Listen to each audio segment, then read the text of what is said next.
Billionaire secrets: how the elites use their foundations to strategically give to charity, and more importantly, what you can learn and do the same for your foundation. I'm Chohan, founder of Together CFO. Let's go.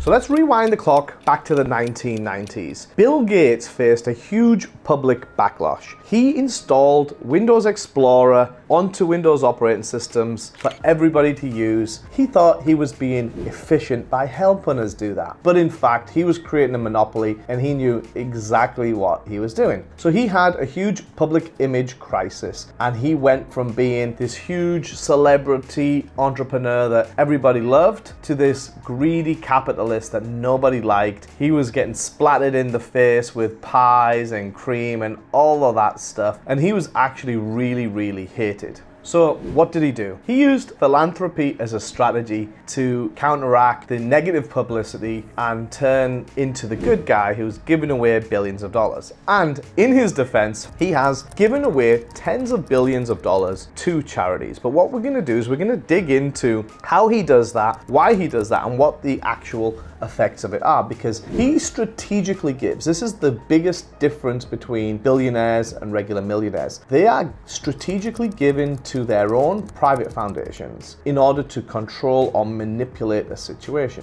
which we'll get into in a second. So stick around for that. But over the years, he's donated to malaria, he's donated to a lot of vaccine causes, and again, to a lot of media outlets. So I wonder why that is. He is strategically giving to certain places for a benefit, and we're going to get into that right now. So let's start with the media companies. Bill and Melinda Gates have donated over $300 million specifically to media outlets. Let me repeat that. $300 million they've donated from the Bill and Melinda Gates Foundation specifically to media outlets. What do you think that does for them in terms of having power and influence over those media outlets? What do you think is really going on here? So for every bad story that comes out about Bill and Melinda Gates, quickly we can see a good story coming out on these outlets like the BBC as an example, that will publish all of this information that Bill and Melinda have done this for malaria, or they've done this in Africa.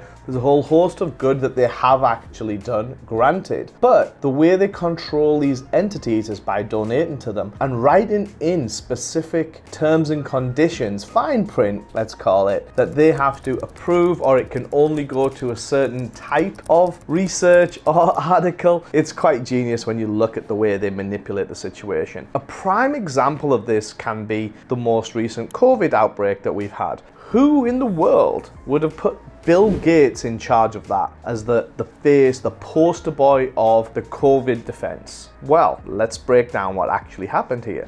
So Bill invested a fortune in these big vaccine companies, right? That were going to make this vaccine. And at the beginning of the pandemic, he was all about, let's create this recipe and share it with the world for the greater good of the world, until he realized he would make a lot more money if he didn't do that, and he actually sold the vaccine recipe and the actual vaccines to the other countries. So at the beginning, everything was, let's get these grants going, let's invest in this with the taxpayer money, yours and my money. And then later, the tables had turned, the goalposts were moved, and now, rather than giving this recipe away to everyone, to the greater good of mankind, it was then dished out on a basis of who would pay the most and who would sign the longest contract with these three companies. So they had their best, most profitable years ever, and it just was covered up that the Gates Foundation has a huge stake in these companies. And it was covered up by those media outlets that were also donated to by the Gates Foundation.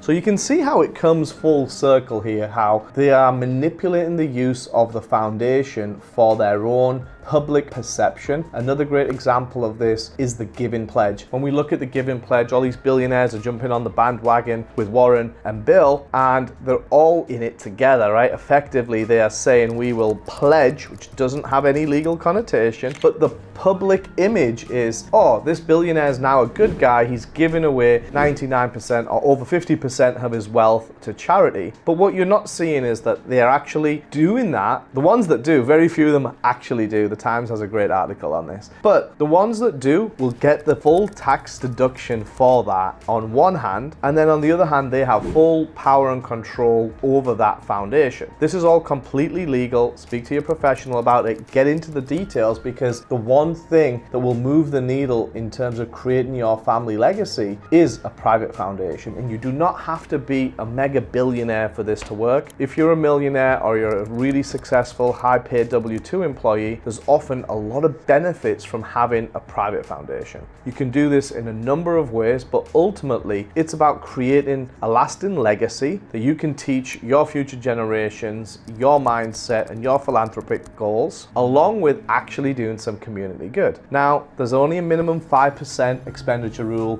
in the foundations. They have a net investment income tax of 1.4%. So it's all very favorable, but there's a lot of red tape, there's a lot of hurdles to jump through, and you have to be very careful because you've got to keep that tax exempt status. So if you're interested, hit the link below or reach out to your professional, find out how you can use strategic giving for your own advantage, but more importantly, to make a bigger difference in the community as well. Just like these elite billionaires from Bill Gates, Warren Buffett, Elon Musk, Jeff Bezos, Bloomberg, the list goes on and on. They are all set up in this way, very tax efficient, and you retain control. So if you can give up ownership but retain control, you're on to a winner. So you've got to keep that in mind.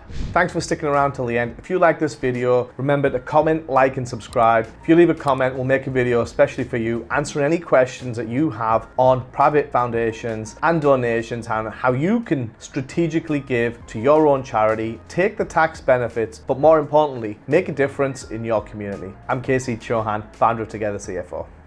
Peace.